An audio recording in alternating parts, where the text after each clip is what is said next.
And then yeah, the press conference with Keith Thurman, and Fundora. What's your thoughts on that fight?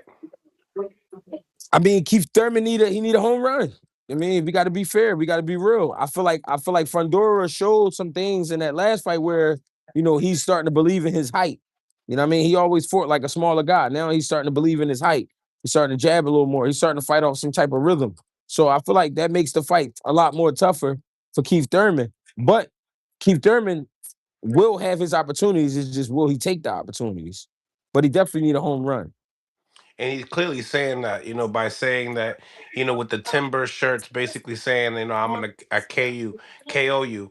But when you say home run, is that what you mean? He needs a KO to win, Yeah, he need a big knockout. If not a big knockout, he need like 3 knockdowns. to stay in, because what? Because of the work rate that Fundora has. It's not just the work rate; it's the work rate he's going to push out of Tim. I mean, out of Keith Thurman. He's going to make Keith Thurman fight. Keith Thurman got to be ready. He got not be ready physically. Be ready to let your hands go. Fuck just being in shape. Anybody could be in shape, but we talking about you got to be ready to fire. What about some of these comments of like certain, legends in the sport talking about, he's blind, Fundora's blind. I know a lot of people talk about, his eyeglasses being, so thick and stuff like that. But do you feel like he can't see, do you feel like that's an issue with his game? I mean, I don't know. It could be, and maybe not. You know what I mean? But I say this: it's good to go in there and find out. Hmm. Well, go in there and find out if he blind. You know what I mean? What's your prediction on that fight? I think Fundora uh he, he stops Keith Thurman in the 10th round. Stops him late Yeah, 10th round.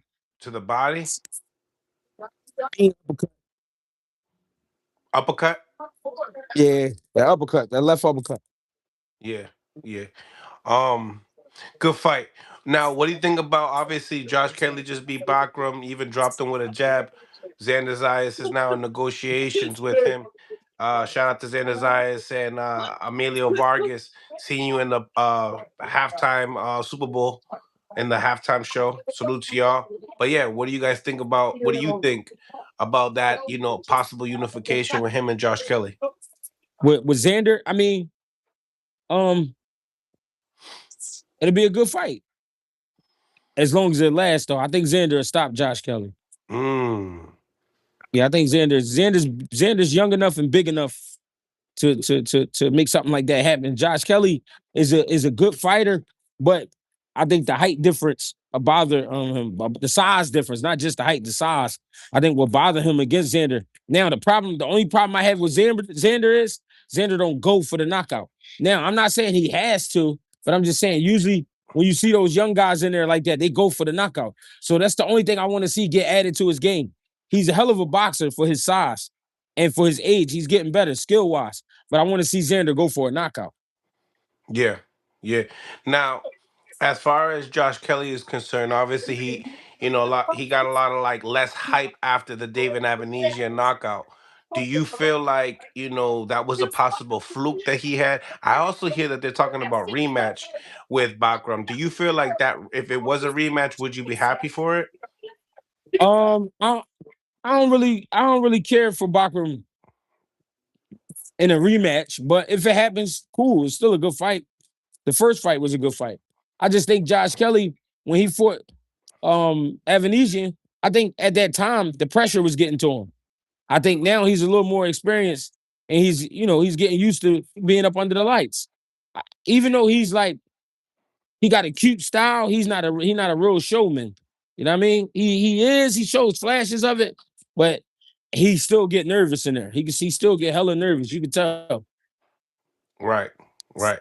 Yeah, yeah, I only see if they did the rematch, I would see that they're just trying to milk the belt, trying to get the money and stuff like that. And maybe they don't necessarily believe in Kelly, or maybe they do believe in him, but they still want to milk it. You know what I'm saying? Whatever the case may be. What you think? Sure.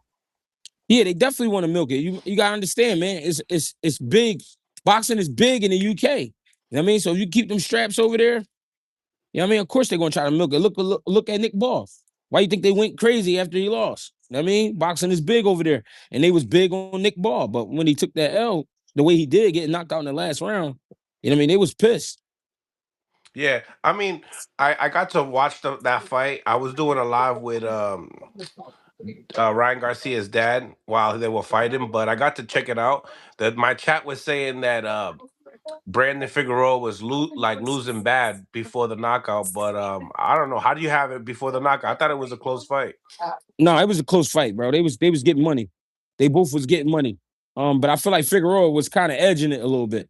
I feel like he I feel like he was edging it because there was times where Nick Ball was taking rounds off. It didn't look like it, but he was. You could tell because he was doing a lot of wrestling, pushing, shit like that. And he was head hunting a lot. He was getting caught with a lot of body shots and a lot of little hooks and uppercuts, all types of shit. So I think Figueroa was up a little bit on the cards, but because they was fighting over there and nobody was trying to give him a shot, the commentators even called him old at one point, even though he's only 29. But you see what happened. The right man won. You know what I Hmm. mean? He was supposed to win. If you let a guy in the 12th round land an overhand like that, come on, bro. Come on. Tell Come me, I on. mean, Figueroa is probably one of like another tall guy for the division. Do you feel like him and Espinosa would be a good fight? That'll be a great fight, great war. I would love that fight. Yeah, I think so too. I think that would, and then Angelo Leo and Bruce get it on. I think that would be good. Hell yeah. Did you expect Nick Ball to lose?